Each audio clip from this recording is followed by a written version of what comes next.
going to be two tegrities from tonight. One for section 3 and 4, and then one for section 5. That way you don't have to have the whole thing downloading at one time.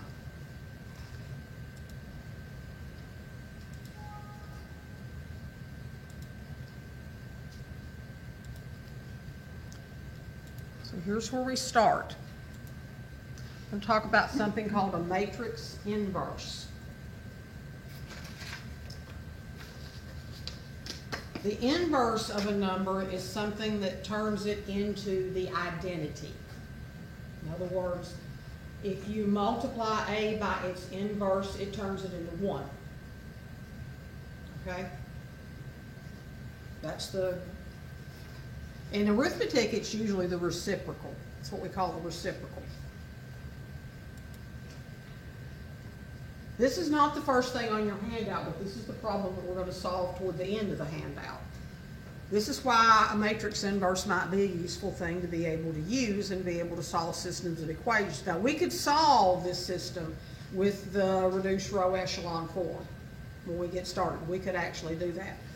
But what we're seeing here is that for ideal growth, the soil for a certain type of animal, or the fertilizer, has to have nitrogen, phosphoric acid, and potash. Okay? This particular brand, called Fertifund, has 1 unit of nitrogen, 3 of phosphoric acid, and 2 of potash. Big Grow has 2 nitrogen, 1 phosphoric acid, no potash. And Soakum has 3 units of nitrogen, 2 of phosphoric acid, and 1 of potash. So that you understand kind of the reasoning behind all of this. For ideal growth on this Michigan farm, they need 18 units of nitrogen, 23 of phosphoric acid, and 13 of potash per acre. If that same farm is in California, they'll need 31, 24, and 11 units, and for Kansas it's going to be 20, 19, and 15. So this is different locations. It's also different for different types of crops. I don't know how many of y'all are gardeners, but if you have a fertilizer like Soakum that has an awful lot of nitrogen, you're going to get a lot of leaf growth. Okay, it's going to be pretty and it's going to be green, but unless all you want is the green, like lettuce and spinach and things like that, then you're not going to get many tomatoes if you put Soakum on your garden, because tomatoes want something else besides nitrogen. If you want to grow cabbage, then you probably want some potash, okay? Because the cabbage and potatoes and things like that like a lot of potash in their fertilizer, and they don't want much in the way of nitrogen. So it's a crop dependent thing as well. So in this section, we're going to talk about the idea of a matrix inverse, which is comparable to the reciprocal of a real number. And this will allow us to solve a matrix equation in one fell swoop. So, for example, just so that you understand what we're getting at here, if you'll take your calculator out and type the number 3, hit a multiplication sign, type the number 3 again, and hit the x to the negative 1 key. You'll have to look for it. You'll look for the x to the negative 1. Hit that key and hit enter, and what it'll say is 3 times 3 to the negative 1. And when you hit enter, what does it tell you? 1. And that's because 3 to the negative 1 is 1 over 3, which is the reciprocal of 3, and 3 times 1/3 is 1. X times x to the negative 1 will also give you 1. So anything you put in there, whatever that first number you type is, if you multiply it by itself with the negative 1 power, that's going to give you the answer of 1. We're going to verify that the matrices A is 1, 3, 2, 5, and B is negative 5, 3, 2, 1, negative 1 are inverses of each other. And the way we're going to do that is we're going to multiply those two matrices together and see that we get what we're going to call the identity matrix. So on the calculator, go ahead and enter in matrix A and matrix B.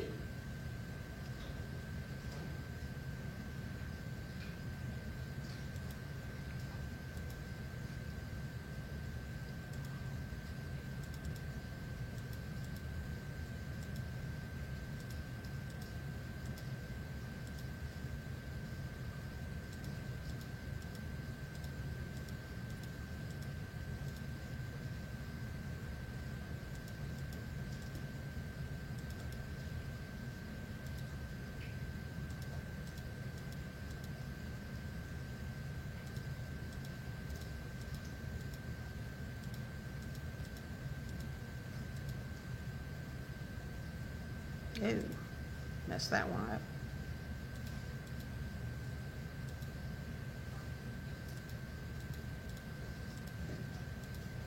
Okay.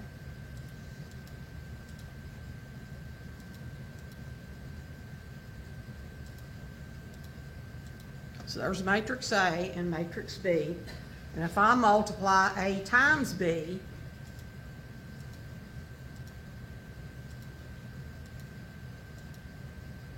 I get the identity matrix. And the identity matrix is the matrix that has ones on the diagonals and zero on the diagonal and zeros above and below that diagonal. Okay?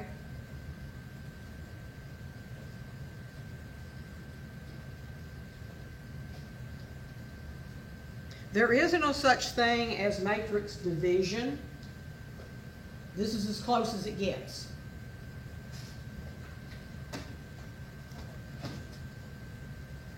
And you can verify that they truly are inverses because this is the one case where A times B is going to be the same as B times A.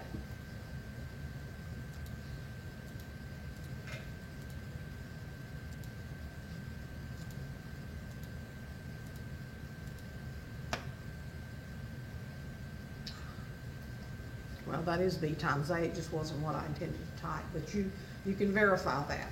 So they are inverses of each other.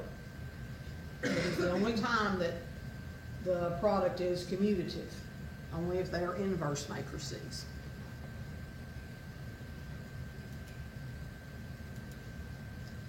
So if you have,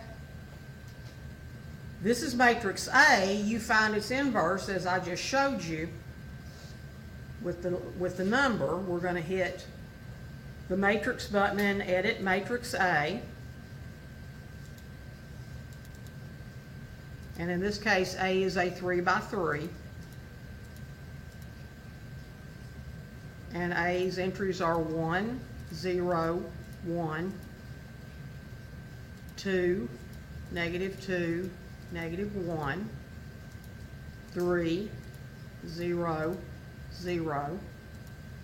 And if we want the inverse of matrix A, here's matrix A, and if we want its inverse, we simply say matrix A to the -1,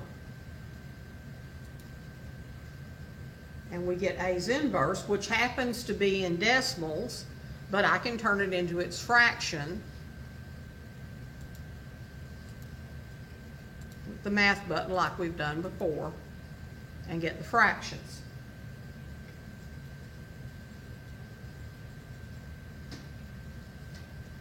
And what should happen if I multiply matrix A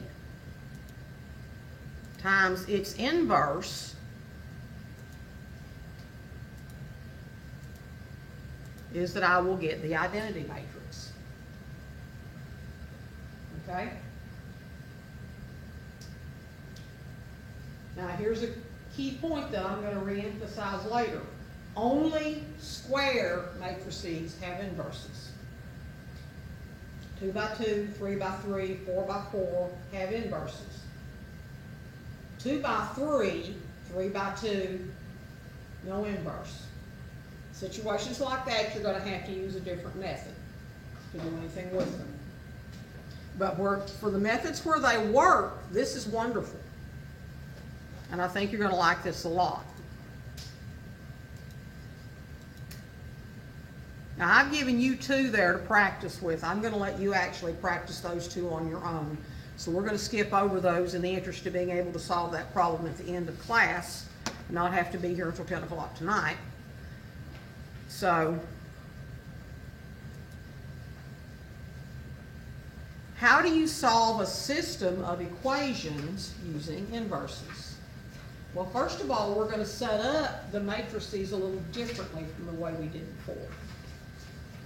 If we have a matrix where A is a square matrix and B has the same number of rows as A does columns,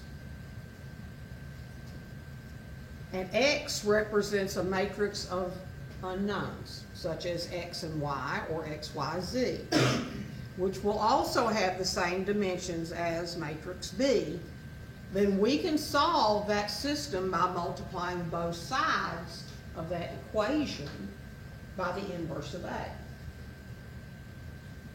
Now that's an overview of what we're going to do. So now we're going to do an example.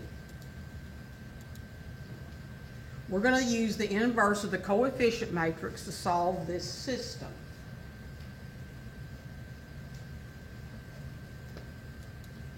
So here's how we're going to do it.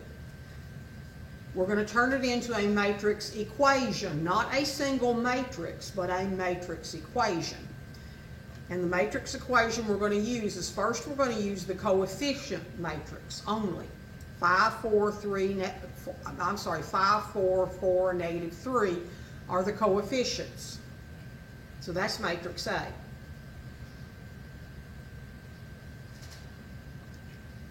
The constant matrix is the one on the other side of the equal sign. And A is 2 by 2, B is going to be 2 by 1. Because it's going to have 2 rows, 1 column. The variable matrix, which is the X matrix, is going to be the variables X and Y in that order. X on top, Y on the bottom. It's going to have the same dimensions as the constant matrix. Because when we multiply the inverse of A times A is going to turn into the identity matrix. But when we multiply B by the inverse of A, it's going to turn into a 2 by 1 matrix, which is going to tell us what X and Y are. Okay? So this is how we're going to do it. A times X is the matrix A times the variable matrix.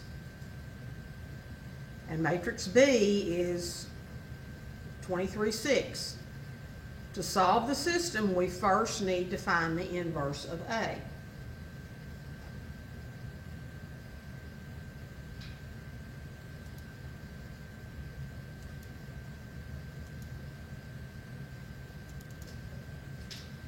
So matrix A is going to be a 2 by 2 with the entries 5, 4, 4, negative 3,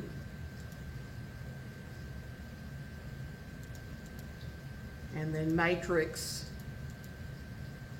B is going to be a 2 by 1 with the entries 23 and 6. So then from the home screen, first thing we're going to do is we're going to check our matrices, make sure we entered them correctly. So here's A, 5, 4, 4, negative 3. Here's matrix B, 23, 6.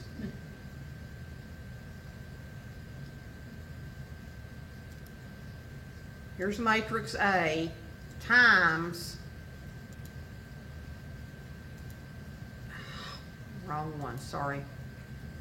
Matrix A times matrix A's inverse, which gives us, as we said before, the identity matrix. So then we're also going to multiply matrix B by the same thing. It's just like solving an algebra equation where you multiply both sides of the equation by the same thing, because that's what this is. So we're going to take matrix B, multiply it by the inverse of matrix A. What did I do now? Oh, it has to be A inverse B, not B inverse A. Sorry. Brain leak.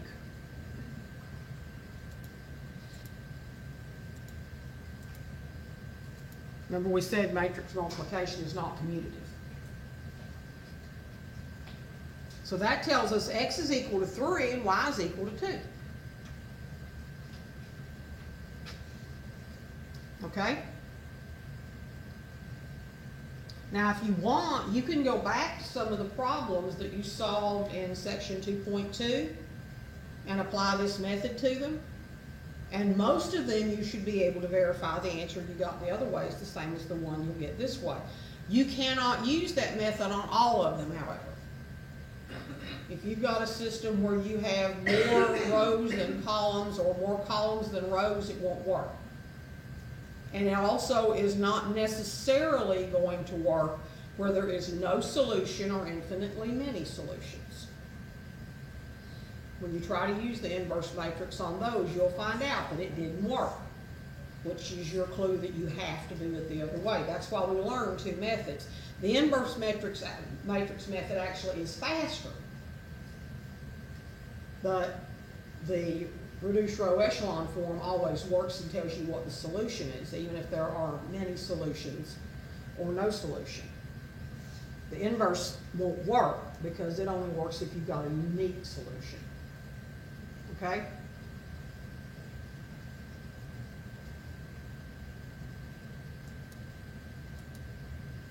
So going back to our fertilizer example,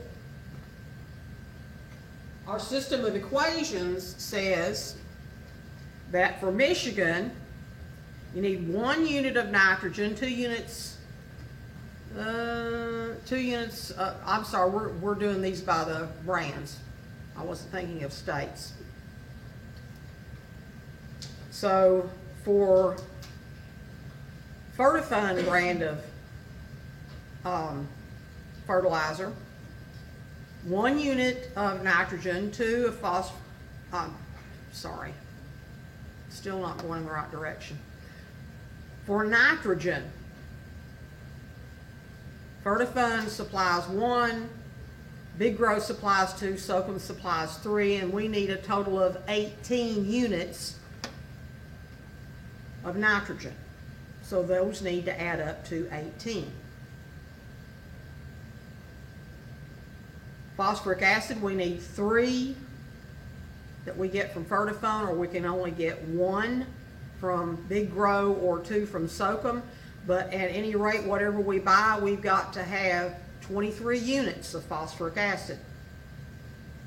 Same thing, bottom row. Potash, we need 2 units of potash that we get from Fertifund. We don't get any in Big Grow, but we can buy Socom and get 1 unit, and we need to have a total of 13 units. And that's for Michigan.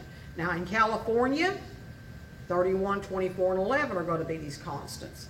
In Kansas, they're going to be 20, 19, and 15. Using the inverse method to solve this system is going to be really efficient, because once we get the inverse of A, we can solve all of the equations with just 3 quick steps by using the inverse times the constant matrix. So the first thing we're going to do here is we're going to get our matrices set up. First of all, we know that A is going to be the coefficient matrix, so we may as well go ahead and put that in the calculator.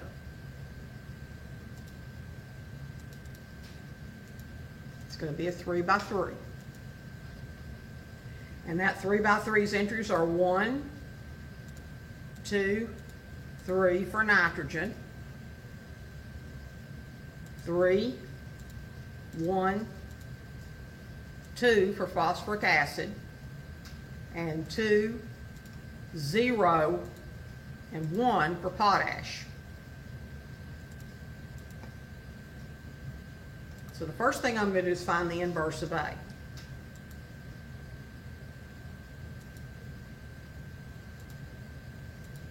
And know that if I multiply that inverse times matrix A, I should get the identity matrix. And the first thing you're going to notice if you try to verify is that says 1.1 E negative 13. That's 0. That's a decimal, and 12 zeros, 1, 1. So yeah, that's 0. So that is the identity matrix. So then we need to get the matrices for each one of the states. So again, we're going to go to matrix. And we'll just do them all at once. We'll go over and edit matrix B for Michigan. And that's going to be a 3x1, 18, 23, and 13. Then we're going to go ahead and get matrix C set up for California. It's going to be a 3x1. And for California, we need 31, 24, and 11.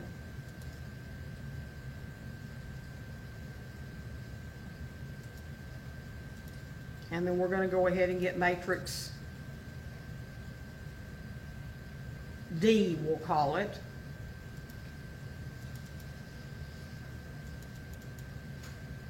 For Kansas, it's going to be 3x1.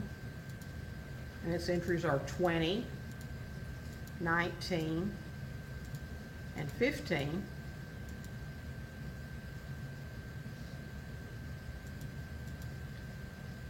And then I'm going to print them out and make sure I got them all right. So matrix B, matrix C, matrix D. And they all look pretty good.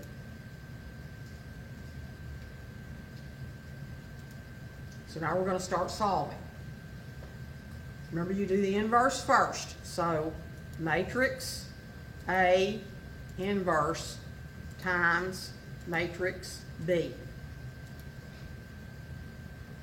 For the Michigan farm, we need 5 bags of Fertifund, 2 bags of Big Grow, and 3 bags of Socom.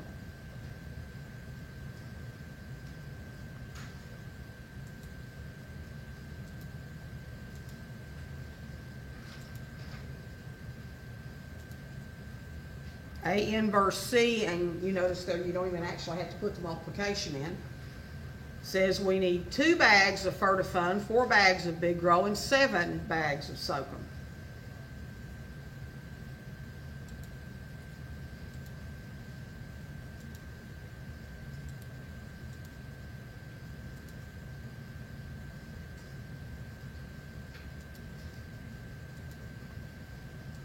And for Kansas, they need 1 bag of Fertifund and 13 bags. But what are we supposed to do about that negative 10?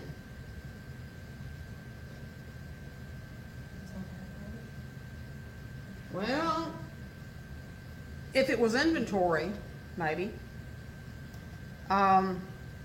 Since we're talking about buying fertilizer, can you buy negative 10 bags of fertilizer?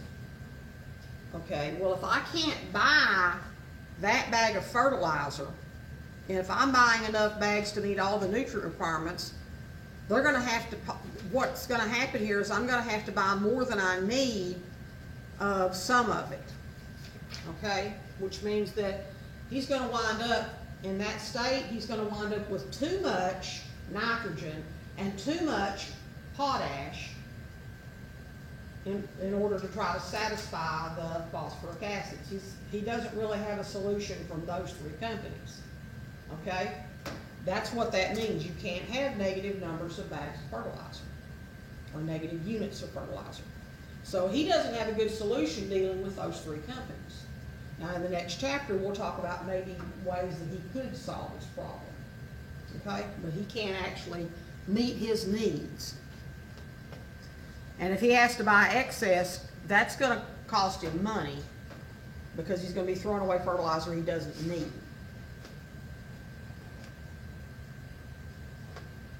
So, next time we'll talk about input-output models and probably go on into the next chapter, and we'll decide next week whether or not we want to go ahead and have a half test over chapter 2 or if we want to wait and have a test over chapter 2 and 3 together.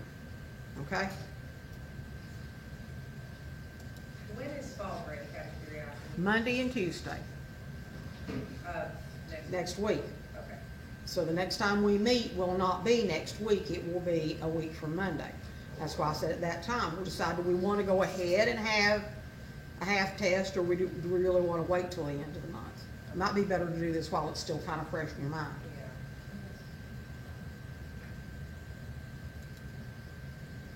I was just trying to figure out what my mileage is, so we didn't have class next Friday.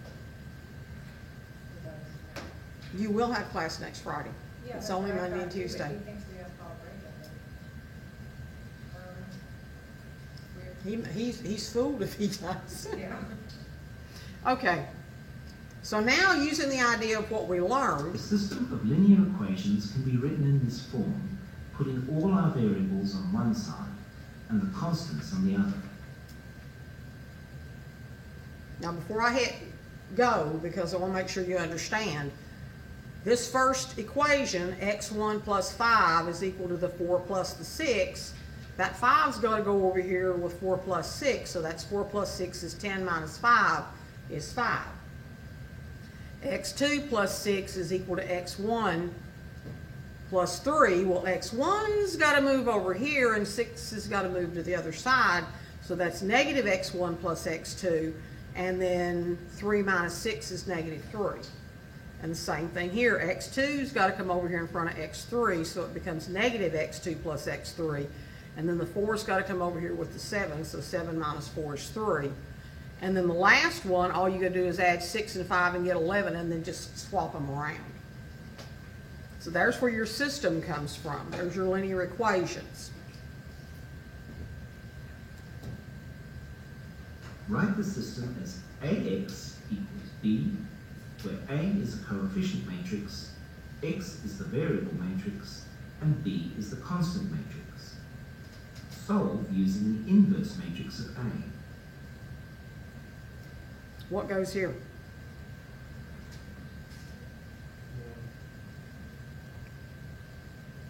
What goes there?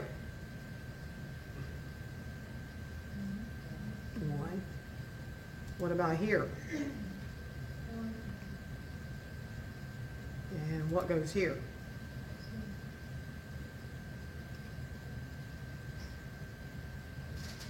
Wait, not negative 3. We have negative 1, 1, 0, 0. Okay? To find the solution for X, enter the values required to complete the right-hand side of the following equation.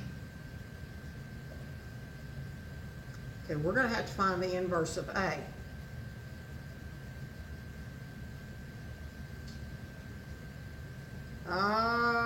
But it's, It wants letters. It's A. yeah, it wants letters.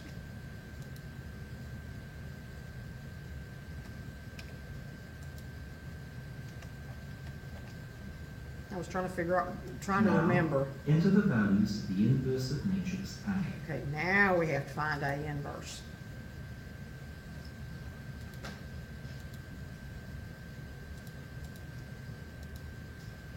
And A is 1, 2, 3, 4 by 4.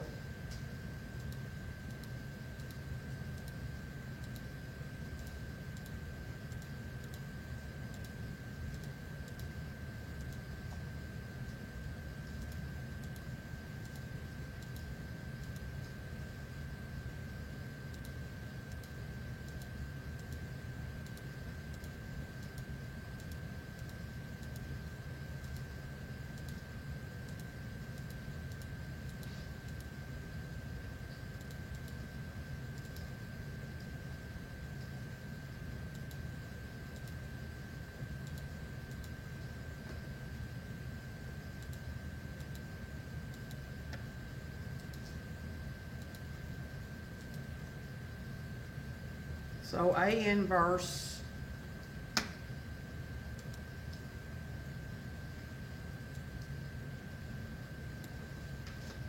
I'll read it to you. excuse me? I'll read them to you. if you want. Okay, yeah, that would help. 1, 0, Apparently you have to click. 0, 0. And then 1, 1, 0, 0. So that's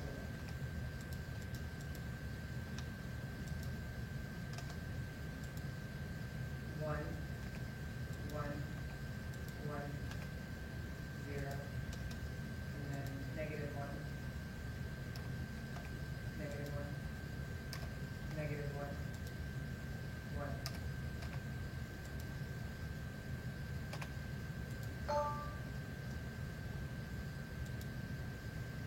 Therefore, the values for x1, x2, x3, and x4 are the following.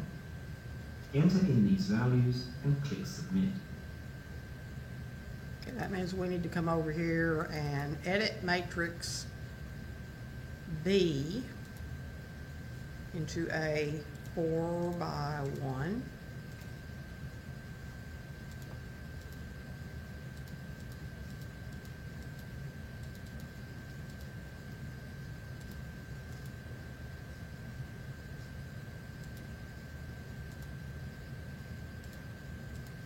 And there are our answers.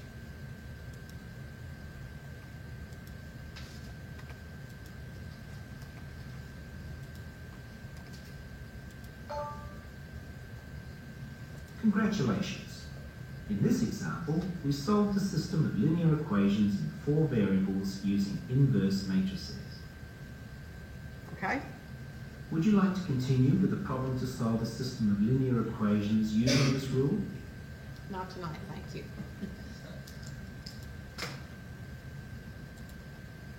But if you need a walkthrough on how to do that problem, there's your walkthrough. Okay?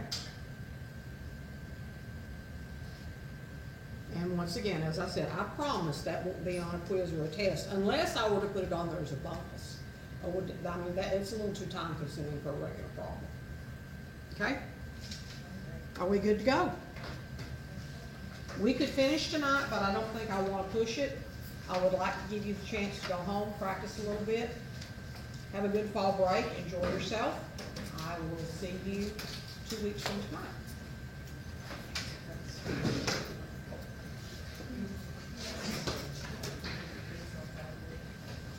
Whatever it is, like spring break, fall break, I've always got homework, I've always had those teachers that just lay it on, like the week before, and then you get to know. I